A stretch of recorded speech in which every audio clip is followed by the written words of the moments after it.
This is problem 8-19, and this particular problem centers around a very common business decision, which is a special order.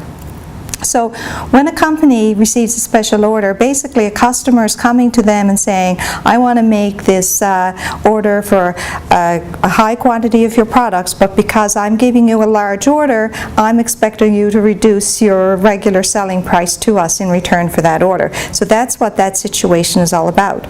So what you're doing here is you're looking at, if you take on the special order, first of all, you have to look at, do you have enough capacity to do it?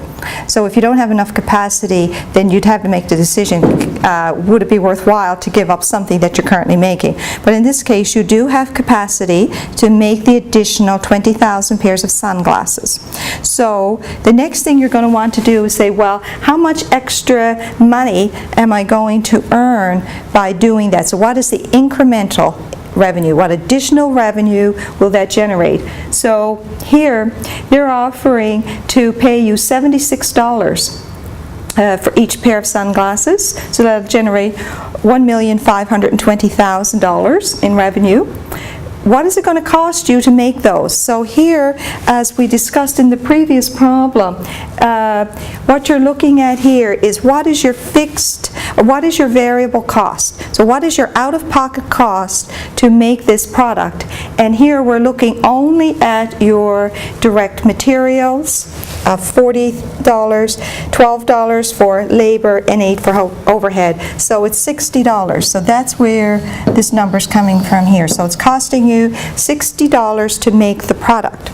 Now, if you're wondering what happened to your marketing expenses, they're excluded because you're not incurring any variable marketing for the special sales order. You don't have to market it because you already have customers coming and saying to you, I want to buy the 20,000 pairs of sunglasses. So for that reason, you're not incurring any extra marketing cost. And of course, in this situation as well, there's no additional fixed cost. And the fixed cost that you already have there, as identified as $20 in fixed overhead, that cost is going to be there anyway, regardless if you take on the special order or not. Because think about what makes up overhead is the cost of having your building, your equipment, and so on. So that's going to be there anyway. So that's why that's excluded. So the only relevant cost here are those costs that are going to increase as a result of making this decision. So it's going to cost $60 times your 20,000 pairs of sunglasses to be $1.2 million. So the increase in operating income is $320,000. So even though you're going to be selling these at a much lower price, your regular selling price is $150 a pair, but you can see here you can still make money by charging only $76 a pair for those sunglasses.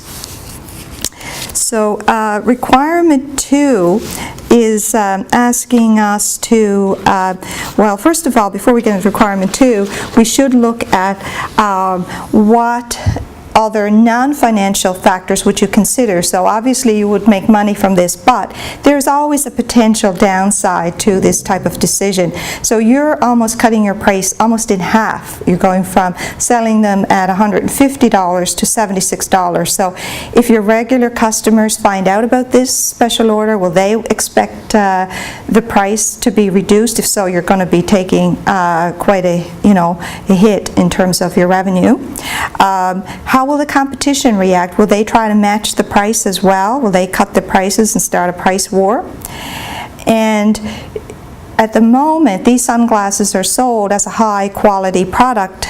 You're charging $150 for a pair of sunglasses, so will that tarnish your image if you're now cutting the price almost in half to $76? So you have to consider those factors as well. So you can't just think totally about the financial part of it. So requirement 2 is basically asking you to write a memo. So in these problems, what I do normally is when I'm doing the debrief, I'm just going to focus on the calculations because you can read the memos and reports on your own. It's self-explanatory.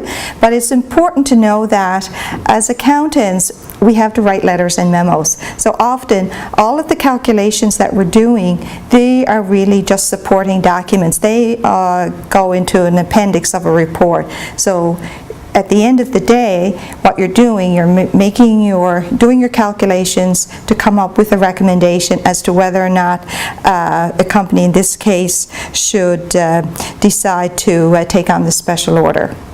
So that concludes the debrief for 8-19.